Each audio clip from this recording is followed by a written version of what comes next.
السلام علیکم ورحمۃ اللہ وبرکاتہ۔ دا ہربلس چینل کی طرف سے حکیم جاوید اقبال آپ کی خدمت میں حاضر ہے۔ آج جو ہمارا موضوع ہے وہ ہے قبض، یعنی قبض کے حوالے سے یہ آج ہماری ویڈیو ہے، اور عمومی طور پہ یہ بعض لوگوں کو رہتی ہے، اس لیے ہم نے بھی یہ مناسب سمجھا ہے کہ آپ کو یہ ویڈیو آپ تک پہنچنی چاہیے تاکہ آپ کو ایک آسان علاج مہیا ہو۔ اس کی تعریف پہلے ہم جان لیتے ہیں کہ یہ قبض ہوتی کیا ہے، اس کی تعریف کیا ہے، اس کی وجوہات کیا ہیں، اسباب کیا ہیں، علامات کیا ہیں، یعنی اس حوالے سے ہم پہلے جانیں گے، پھر آپ کو میں انشاءاللہ اس کا بہترین ایک علاج بھی آپ کو بتاؤں گا۔ اس مرض میں پاخانہ قدرتی طور پر یعنی ایک عام روٹین میں جیسے ایک آ رہا ہوتا ہے، اس روٹین کے حساب سے یہ نہیں آتا، بلکہ یہ دو دو دن تین تین دن یہ پاخانہ نہیں آتا۔ نہ آنے کی وجہ یعنی ایک عمومی طور پر پاخانے کی روٹین ہوتی ہے 12 گھنٹے کے بعد یا 24 گھنٹے کے بعد، یعنی مختلف لوگوں میں مختلف کیفیات ہوتی ہیں۔ بعض لوگوں کو یہ 12 گھنٹے کے بعد آتا ہے، بعض لوگوں کو یہ 24 گھنٹے کے بعد آتا ہے، بعض لوگوں کو 2 دن کے بعد آتا ہے، یعنی ایک روٹین کے حساب سے۔ لیکن بعض لوگوں کو یہ دو دو دن تین تین دن آتا ہی نہیں ہے، یہ ایک قبض کی کیفیت ہوتی ہے۔ یعنی اس آدمی کو یہ پاخانہ جب دو دو دن تین تین دن آتا نہیں ہے، زور لگانا پڑتا ہے، تو اس کو عمومی طور پہ قبض کہا جاتا ہے۔ اس کے اسباب کیا ہے؟ اس کے اسباب میں یہ ہے کہ کھٹی اور ترش چیزوں کا زیادہ استعمال کی وجہ سے، یا دیر ہضم جو غذائیں ہوتی ہیں جن میں فرض کریں آپ یہ گوبھی وغیرہ ہو گئی، یا بینگن ہو گیا، یا بڑا گوشت ہو گیا، یا اس ٹائپ، یعنی جو دیر ہضم جو غذائیں ہیں جو پیٹ کے اندر کافی دیر تک رہتی ہیں، ان کی وجہ سے اندر جو ہے، کیونکہ وہ باہر پراپر طریقے سے خارج نہیں ہوتی، یہ قبض کا موجب بنتی ہیں۔ یا بلغم کی زیادتی ہو جاتی ہے جسم کے اندر، یعنی یہ ایک کیفیت کا نام ہے، یعنی بلغم جب جسم کے اندر زیادہ ہو جائے گی تو اس کی وجہ سے بھی یہ قبض ہو سکتی ہے۔ یا خون کی کمی جو ہے، خون کی کمی کی وجہ سے بھی یہ قبض کی کیفیت پیدا ہو سکتی ہے۔ یا جو آنتے ہیں، انتڑیاں جو ہیں، یہ اگر کسی کی انتڑیاں کمزور ہو گئی ہیں، ان کے افعال کے اندر سستی آ گئی ہے، تو اس کی وجہ سے بھی یہ قبض کی کیفیت پیدا ہو سکتی ہے۔ بعض دفعہ اس میں اعصابی کمزوری، یعنی جو اعصاب آدمی کے ہیں وہ اعصاب جب کمزور ہو گئے ہیں، ان اعصاب کے کمزور ہونے کی وجہ سے بھی یہ قبض کی کیفیت پیدا ہو سکتی ہے۔ یا آنتوں کے اندر بہت زیادہ خشکی ہو گئی ہے، معدے کے اندر، آنتوں کے اندر بہت زیادہ خشکی ہو گئی ہے، خشکی کی وجہ سے بھی یہ قبض ہو سکتی ہے۔ اب اس کی علامات یعنی تاریخ میں نے اس کو بتایا تو ہے آپ کو، لیکن پھر بھی میں آپ کو اس کی علامات بتا دیتا ہوں کہ جب آدمی پاخانہ کرنے کے لیے ٹوائلٹ میں جاتا ہے تو اس کو زیادہ زور لگانا پڑتا ہے۔ اس کو فرض کریں وہ پہلے 2 منٹ میں یا 3 منٹ میں 5 منٹ میں فارغ ہو جاتا تھا، اس کو 15-20 منٹ بیٹھنا پڑتا ہے، آدھا گھنٹے تک وہ بیٹھا رہتا ہے، لیکن اس کے باوجود زور بھی لگاتا ہے لیکن پاخانہ نہیں آتا۔ تو یہ اس قسم کی کیفیت ہوتی ہے۔ اس میں ایسے مریض جو ہے اس میں اس کا سر درد رہتا ہے عمومی طور پر، کیونکہ وہ پراپر جب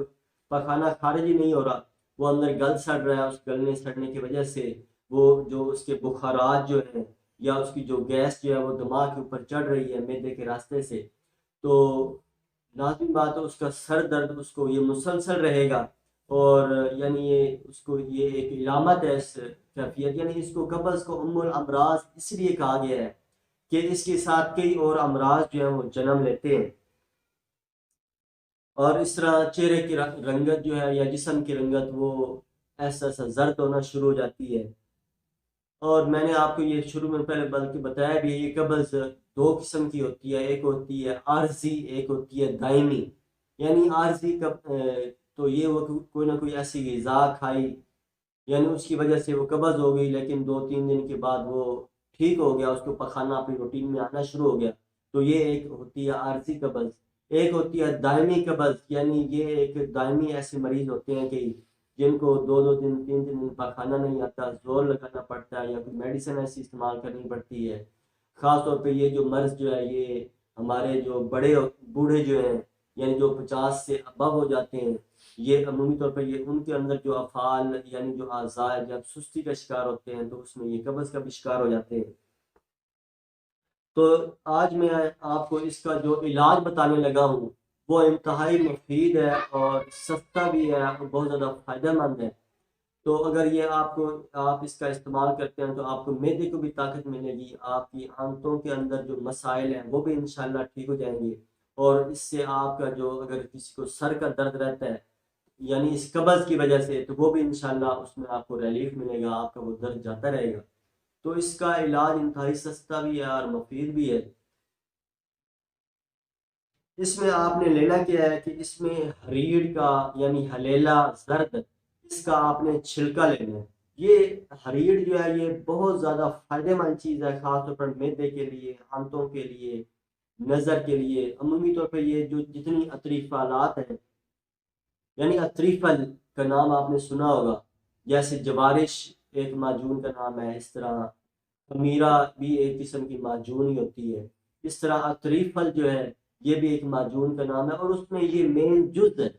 جس کو ہم ترپھلا کہتے ہیں، تین پھل، اس میں یہ ہلیلا بھی ایک پھل ہوتا ہے جو ان معجونات کے اندر ہے۔ ہمارے جو اکابرین جو گزر چکے ہیں، جو ہمارے حکماء بڑے گزرے، انہوں نے یہ ایک ایسا مستند ایک یہ ہمیں ایک جڑی بوٹی بتائی ہے، ایک ایسا پھل بتایا ہے کہ اگر کوئی بندہ اس کو لگاتار استعمال کرتا ہے تو انشاءاللہ اس کے فوائد ہی فوائد ہیں، اس کے کوئی نقصانات نہیں ہیں، کوئی ایسے اس کے مضر اثرات نہیں ہیں کہ جو بندے کو اگر وہ کوئی لگاتار استعمال کرتا ہے تو اس کو کوئی نقصان دے وہ۔ تو یہی اس میں ایک نئی چیز ہے، یعنی چھلکا، ہرٹ، ہرڑ کا چھلکا، یعنی اس کو آپ نے ایسے سے کوٹنا ہے، کوٹنے کے بعد اس کا جو چھلکا ہے وہ آپ نے اتارنا ہے۔ ہلیلا درد لینی ہے، یعنی بڑی ہریڑ لینی ہے، اس کا چھلکا آپ نے لینا ہے 2 تولے، یعنی کتنا لینا ہے آپ نے، ہریڑ زرد کا جو چھلکا ہے وہ آپ نے 2 تولے لینا ہے۔ اور دوسرے نمبر پہ جو چیز ہے وہ ہے مصبر، مصبر آپ نے 1 تولہ لینا ہے۔ یہ آپ انصار والے کے پاس جائیں گے تو وہ آپ کو یہ دونوں چیزیں دے دے گا۔ یعنی پہلی چیز ہے چھلکا ہرڑ، یعنی ہریڑیں آپ نے لینی ہے، ہریڑوں کو کوٹ کے آپ نے اس کا چھلکا الگ کرنا ہے، چھلکا الگ کرنے کے بعد آپ نے اس چھلکے کا وزن کرنا ہے۔ اگر وہ 2 تولے ہے تو آپ نے جو مصبر ہے وہ 1 تولہ لینا ہے۔ ان دونوں کو آپ نے اچھی طرح گرائنڈ کر کے یہ آپ نے 500 ملی گرام والے کیپسول، یہ خالی کیپسول بھی آپ کو اویلیبل مل جائیں گے آپ کو یہ پنسار والوں سے، آپ نے وہ خالی کیپسول 500 ملی گرام لے کے ان کو آپ نے بھر لینا ہے یہ دوائی ان کیپسولوں کے اندر، اور یہ آپ نے روزانہ رات کو 2 عدد کیپسول کھا لیں، یا 1 عدد کیپسول جو ہے یہ آپ نیم گرم پانی کے ساتھ یا نیم گرم دودھ کے ساتھ یہ آپ لگاتار استعمال کریں، یا جو دائمی ایسے جو مریض ہیں وہ اس کو لگاتار استعمال کریں، اور 2-3 دن استعمال کرنے کے بعد اس میں 1-2 دن کا وقفہ دے دیں، تو یہ اگر آپ اس کو لگاتار استعمال کرتے ہیں تو انشاءاللہ آپ کی جو قبض ہے وہ انشاءاللہ دور ہو جائے گی۔ اللہ تعالیٰ میرا اور آپ کا حامی و ناصر ہو۔ السلام علیکم ورحمۃ اللہ وبرکاتہ۔